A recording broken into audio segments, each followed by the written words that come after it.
En los países más avanzados las exportaciones son fomentadas con un montón de recursos. En ningún país del mundo se aplica un castigo o una imposición, o sea, impuestos a las exportaciones. Así que olvidémonos de ese tema. Pero hay soluciones técnicas intermedias que se pueden aplicar para mejorar la recaudación de un producto tan exitoso como la soja cuando se lo exporta en estado natural.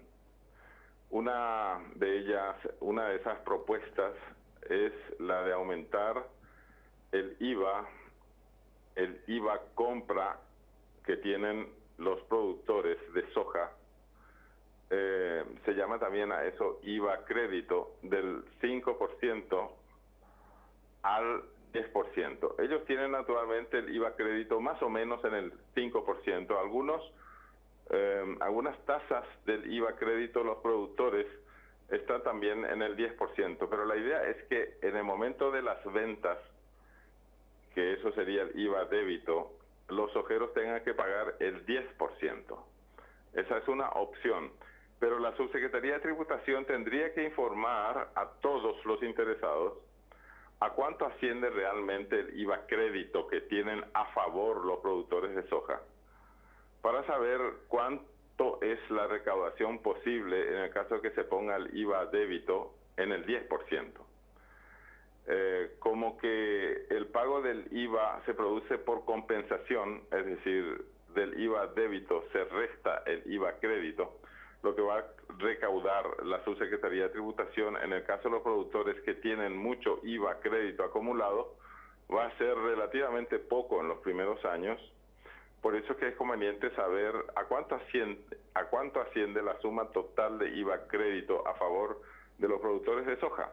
Simplemente para tener una información acerca de lo que podría significar el IVA débito del 10% a la hora de recaudar. Bien puede ser que en términos macroeconómicos, es decir, incluyendo a todos los productores, lo que vaya a recaudar Hacienda sea relativamente poco en los primeros años hasta que se agote ese IVA crédito.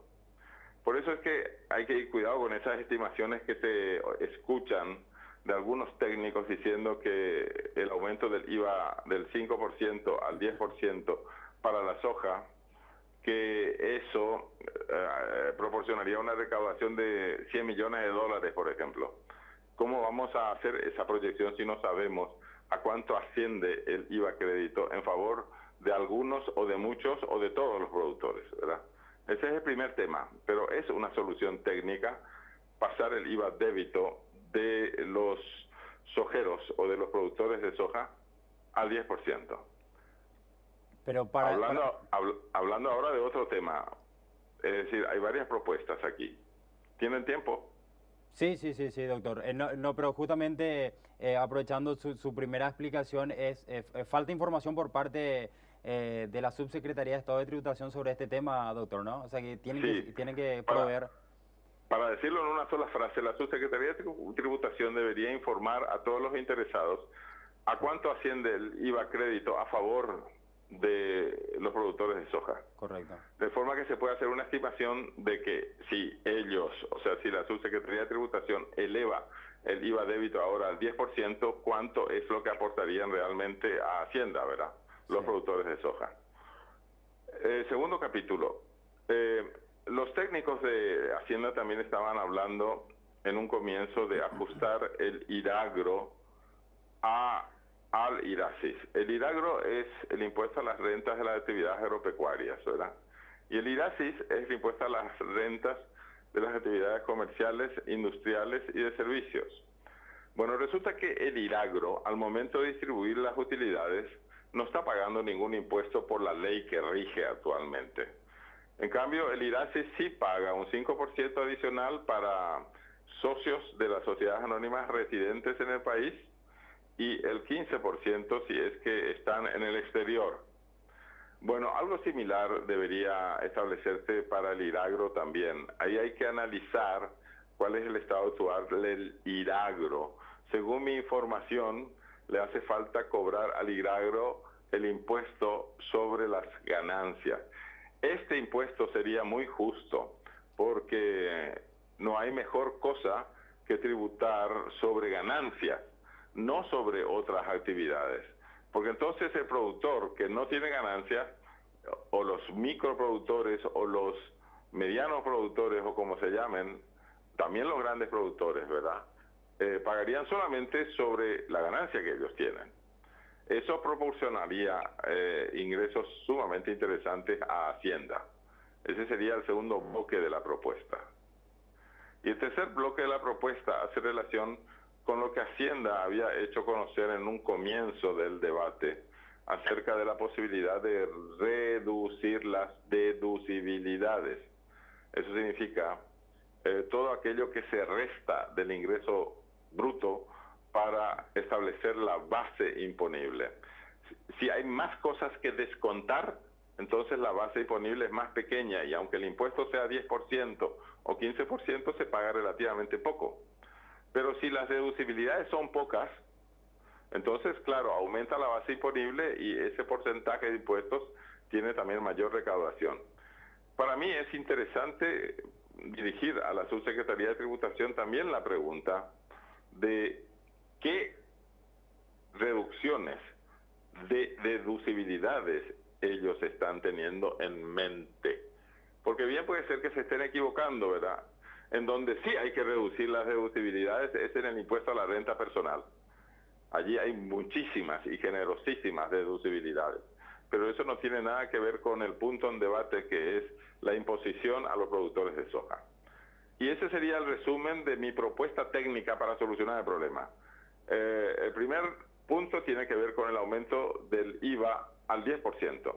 Allí lo que hace falta que Hacienda informe es a cuánto asciende el IVA crédito que tienen a favor los productores, para hacer una estimación de qué recaudación significaría eso de aumentar el IVA débito al 10%. El segundo punto a considerar es la autorización del IRAGRO, cobrando también impuestos como el IRASIS por la distribución de utilidades. Yo quedaría solamente en esos dos puntos, porque con respecto a los otros puntos, Hacienda tiene todavía que informar de qué deducibilidades está hablando Hacienda cuando habla de reducción de deducibilidades. A mí me llama la atención que en los últimos días ya no mencionan ese punto y tampoco mencionan lo que se había dicho en un comienzo a los medios, y es que supuestamente se eliminaría también la compensación de pérdidas de ejercicio actual, del ejercicio actual con las ganancias de los ejercicios futuros. Esa norma está rigiendo por ley en el caso del IRASIS. Eso, por ejemplo, habría que ver si conviene o no, hay que analizar bien eso. Lo que se quiere es que en ningún caso, ni en el IRASIS ni en el IRAGRO, se puedan ya compensar las pérdidas presentes con las ganancias futuras. Como decía, mejor no poner muchos temas sobre el tapete, mejor hablar solamente de que la imposición más justa para los productores de soja estaría en un aumento del IVA al 10% por un lado, y en la imposición, o sea, cobrar impuestos sobre las ganancias a los productores. Yo creo que esa sería una propuesta seria y también soportable para todo tipo de productores, tanto para los pequeños como para los medianos, como para los agroexportadores, y nadie se rasgaría las vestiduras ni estaría rompiendo lanzas innecesariamente.